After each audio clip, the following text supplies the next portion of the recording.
Is this normal? Is it okay to grieve this way? Why does it feel like I keep getting the wind knocked out of me? Am I doing this wrong? What's the right way to grieve? Welcome to Grief is the New Normal. I'm Dr. Heather Taylor, a grief specialist and licensed psychologist, here to help change the conversation about grief and build community and connection while we all adjust to this new normal we are living in. This podcast is for anyone who is grieving or anyone supporting someone in a season of grief. I'm glad you're here. Hello, everyone, and welcome to our very first episode. I'm so excited. We have lots to cover today, and I thought I'd start us off with the first of a 4-part series. We are going to talk through what it means to lean into loss, to name and normalize the lived grief experience. That's the next episode. Discuss the process of grief in part 3, and tease apart the spectrum of grief in part 4. And I am really eager to get started. So here we go. Grief is a universal lived experience. We all have encountered it in some facet or other, and yet it remains this stigmatized or taboo subject that people avoid or feel hesitant to talk about because it's complicated. There are endless emotions, thoughts, behaviors, all related to grief. And there is this hesitancy about leaning into the pain related to the loss we're feeling. Now, when we think about grief, most people associate it with only death-related losses, right? Here at Grief is the New Normal, we know better. Grief encompasses both death and non-death related losses. And again, while one might think this would help unify us under this shared grief umbrella, we have this habit of leaning away, avoiding, procrastinating. So today we're going to start by exploring why leaning into grief or leaning into loss is essential for healing and how we can help normalize the myriad of emotions that accompany it to help us start taking steps towards others in grief rather than away. So let's start by acknowledging that grief is not a one-size-fits-all experience, right? There's no handbook, there's no roadmap for navigating the turbulent waters of sorrow or mourning. Each individual's grief experience, grief journey is as unique as their fingerprint, shaped by their personality, their beliefs, the developmental stage they're in when the loss happens, and their relationship to the person or the thing they've lost. And as a psychologist, I'm here to tell you that whatever you're feeling, whether it's anger, sadness, guilt, or despair, it's valid. William Worden talks about the tasks of mourning. It's the first one, which is accepting the reality of the loss. The second step is literally to embrace the pain of grief. Now, do we like experiencing pain? Of course, there's the exceptions like tattoos or piercings or that good burn feeling after a solid workout. However, people tend to lean away from experiencing emotional pain or even doing things to prevent that internalization of pain. So we have to understand what our pain is in order to start moving through it. Now, I don't say move on. I said move through. There is a way to move through grief, through loss that honors your loved one, yourself, and who you are growing into being. So at this point, we are being curious about what it means to lean into that discomfort, that sadness, that uncertainty that comes with loss. Now, this may seem counterintuitive. Our society is in such a hurry for us to quote unquote get back to normal or quote unquote get over it, which are super terrible, by the way, and unhelpful attitudes, because there is no going back to who we were. We are forever changed by the losses we experience, whether it's a physical death of a person or even a pet, the loss of a relationship or friendship, loss of a job or a home. These all impact who we are now in this new normal.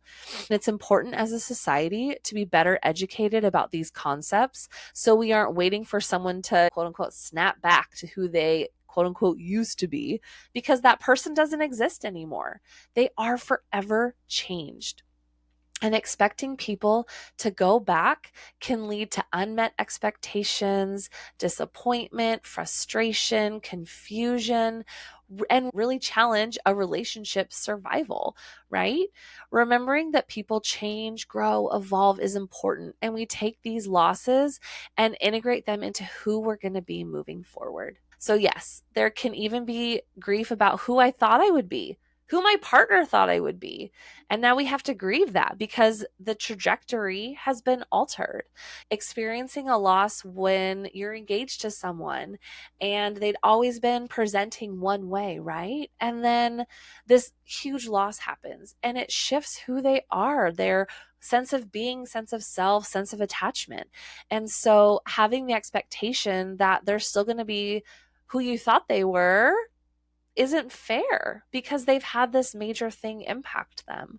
I talk about that a lot with my clients. A visual that I find really helpful is ocean waves. So imagine yourself, close your eyes, imagine yourself standing on a beach, and suddenly these rapid tidal waves start crashing into you on the shore. They were unexpected. They knock the wind out of you, pelting into you over and over again.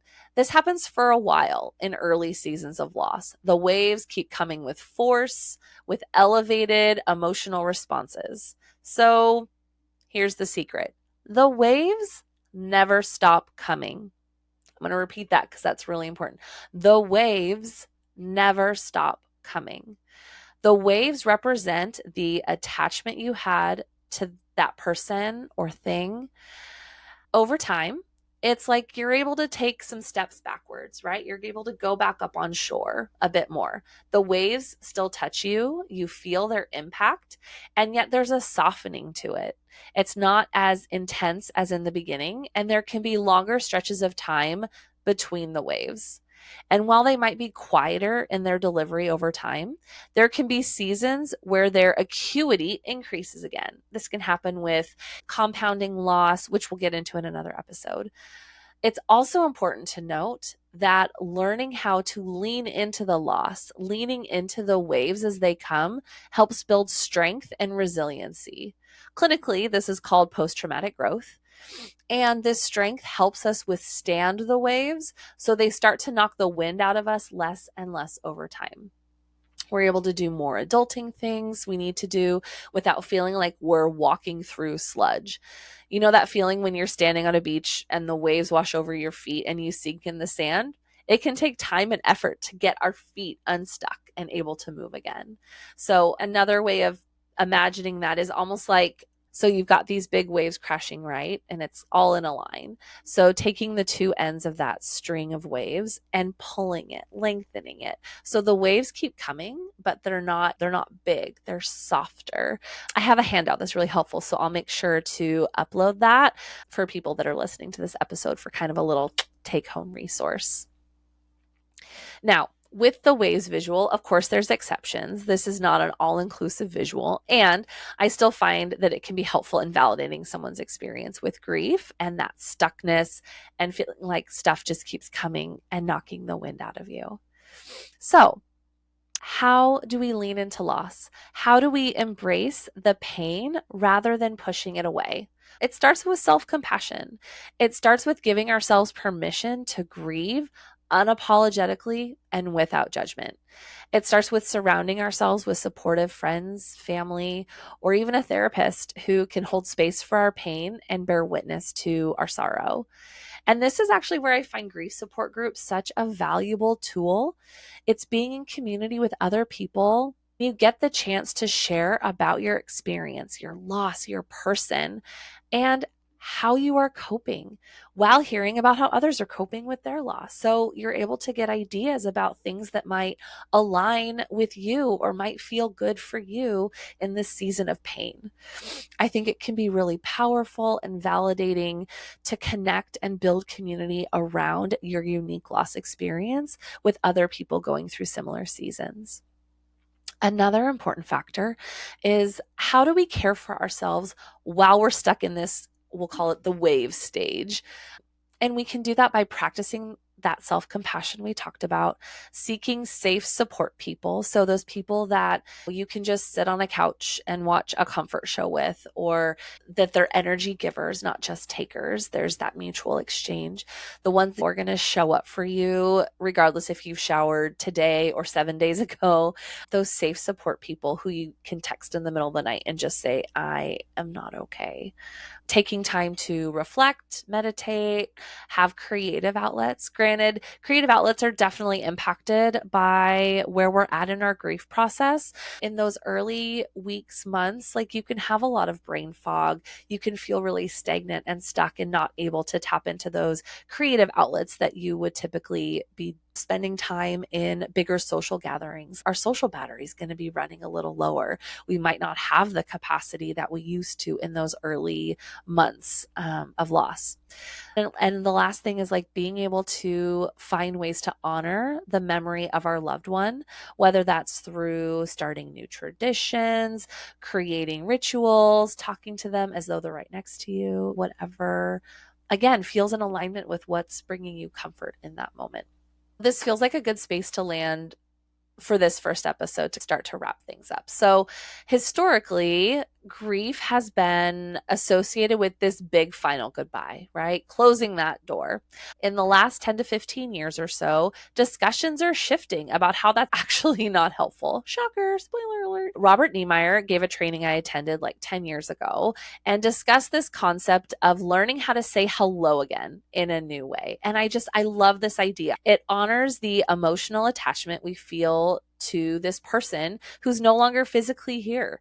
It gives us permission to develop those rituals or habits that help us maintain a connection and honor the feelings we have about our person. We can do this through memorial jewelry, tattoos, holiday rituals like lighting a candle or setting out an empty chair, gathering on the anniversary of the loved one's passing. The opportunities to maintain these connections are endless. Like, you really do have the ability to pick something that feels right for you, and knowing that you can change that at any time based on your evolving needs, changing needs. On a personal note, so I had my own pretty significant loss back in 2009, which propelled me into this whole grief psychologist career trajectory. That first anniversary of his passing, my immediate family, we stayed pretty closed off from everyone else around us. We chose to do something together that day, and honestly, it sucked. It was the worst. It was emotional and sad and super hard, and we felt so isolated. When we shared this a couple days later with some of our extended family, they shared about how they wished they'd been able to be there for us in our grief. So the next year, we invited them into that grief space with us. Was it uncomfortable? Yes. Was it vulnerable? Yes. Was it messy? Yes. We all went out for pizza as a big, messy, grieving family and just connected, just talked, just shared stories. And it was so much better not being alone in our grief. And now, every year since, so this past November was the 14th anniversary of their passing, we gathered to remember a person. We even did Zoom pizza parties during the pandemic years when it wasn't safe to gather in person. I understand that not everyone has safe families or even family periods. So my encouragement, or I guess I hope what you would take away from this, is to lean into your safe people, your chosen families, and invite them into that grief space with you. You don't have to have answers or hide your grief away or report progress. Like, leaning into our losses helps us process and adjust to the new normal we are living in. And I genuinely hope you're able to find creative ways to lean into these hard spaces, going at your own pace and figuring out what it means to be here. Thank you for joining me on this inaugural episode of Grief is the New Normal. Until next time, remember to lean into your grief, for it's through our deepest sorrows that we find the truest expressions of our humanity. I'll see you next time for part 2, naming and normalizing loss and understanding common grief reactions. Remember to be kind to yourself today. Bye-bye.